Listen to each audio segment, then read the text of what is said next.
پیارے نبی، آخری نبی، یہ ہمارا عقیدہ ہے، آپ خاتم النبیین ہیں۔ لیکن اگر کوئی اٹھے پاگل اور وہ یہ کہے کہ میں حضور کو آخری نبی نہیں مانتا، تو بتائیے آپ کیا کریں گے اس کے ساتھ؟ پاگل کہیں گے۔ آپ اس کو کیا کہیں گے؟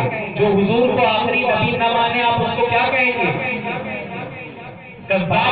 پاگل تو ہے ہی، لیکن ساتھ میں وہ کفر کافر ہے وہ، کیونکہ اس نے ایمان ہی یہی ہے، عقیدہ ہمارا یہی ہے کہ ہمارے نبی آخری نبی ہے۔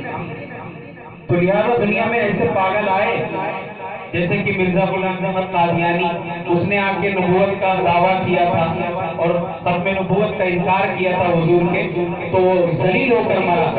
اور اسی طرح اور بھی آئے۔ اس وقت فی الحال آپ کے علاقے میں شکیل ابن حلیف کا فتنہ ہے، اس نے بھی حضور کے ختم نبوت کا انکار کیا، یہ بھی ذلیل ہے، انشاءاللہ یہ بھی ذلیل ہو کر مرے گا۔ تو میں ختم نبوت کے کلام پڑھ رہا ہوں، آپ لوگ ساتھ میں مل کے نعرہ لگائیں، کیونکہ میں یہ کلام نہیں عقیدہ پڑھ رہا ہوں، جو میرا ہے وہ آپ کا ہے، لہذا آپ عقیدے پہ ہاتھ اٹھائیں گے۔ سنیے گا کہ آؤ مل کے لگائیں گے نعرہ عقیدہ ہمارا اور تمہارا، ختم نبوت زندہ باد، ختم نبوت زندہ باد، ختم نبوت زندہ باد، ختم نبوت زندہ باد کے بنا۔ ہاں بولو، پیچھے ذرا تم اٹھے تھے نا، وہ آنے کنے کے پیچھے۔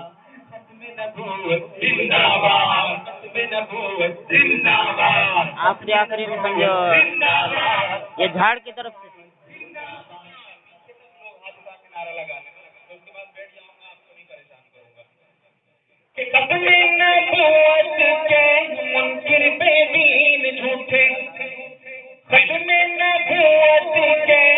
بھیجن میں موبائل دیتا اس پر بھائی کے اس کے بعد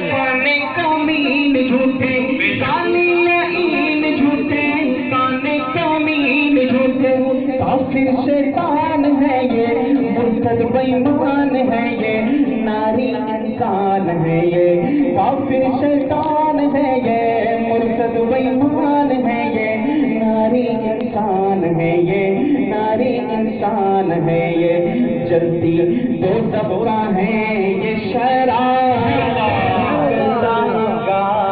عقیدہ ہمارا اور تمہارا، ختم نبوت زندہ باد، ختم نبوت زندہ باد، ختم نبوت زندہ باد، ختم نبوت زندہ باد۔ یہ ختم نبوت کا منکر ابلیس ہے وہ، بے شک شکیل ابن حلیف، ختم نبوت کا منکر ابلیس ہے وہ، کافر ہے بچنا اس سے اکبر خبیث ہے وہ، کافر ہے بچنا اس سے اکبر خبیث ہے وہ، اس سے سلام نہ کر، اس سے کلام نہ کر، اور احترام نہ کر، اور احترام نہ کر، اس سے سلام